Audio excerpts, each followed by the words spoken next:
বন্ধের দিন খিচুড়ি রানলাম সব ভাই ব্রাদার মিল্লা। তারপর রান্না শেষে এলাকার সবাই নিয়ে খাইলাম। তো আসসালামু আলাইকুম, আশা করি সবাই ভালো আছেন। তো আজকে আমরা দেখাবো আপনাদেরকে কিভাবে আমরা সব ভাই ব্রাদার একসাথে থাকলে পার্টি করি। তো প্রথমেই কিন্তু আমরা কিছু চাঁদা তুলে নিলাম এবং চাঁদা তোলার পর কিন্তু রিয়াজও চলে আসছে চাল দেওয়ার জন্য। তারপর আমরা চলে যাচ্ছি বাজারে বাজার করার জন্য। তারপর পাইলাম একটা পিক আপ, আর পিক আপ পায়ে ফ্রিতে চলে আসলাম বাজারে রনির দোকানে। তো রনির দোকান থেকে আমরা মুদির সদাইগুলো কেনাকাটা করলাম। তারপর সদাইগুলো বুঝে নিলাম, রনির কাছে টাকা দিয়ে দিলাম। আর আমরা কিন্তু বাজারে ভাই ব্রাদাররা সবাই গিয়েছিলাম। তো তারপর চলে গেলাম মুরগি কিনতে ছোট ভাইয়ের দোকানে, মুরগি নিলাম।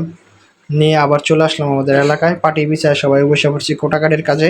তো আমার শালায় কিন্তু কাটতাছে পেঁয়াজ, আমার শালায় কিন্তু জেনুইন বাবুর্চি, আর ছোট ভাই তাসু। তো সুমিত কিন্তু সে কিন্তু মুরগি কাটার ওস্তাদ, তো দেখতেই পাচ্ছেন সবাই কিন্তু মোটামুটিভাবে কাজে ব্যস্ত।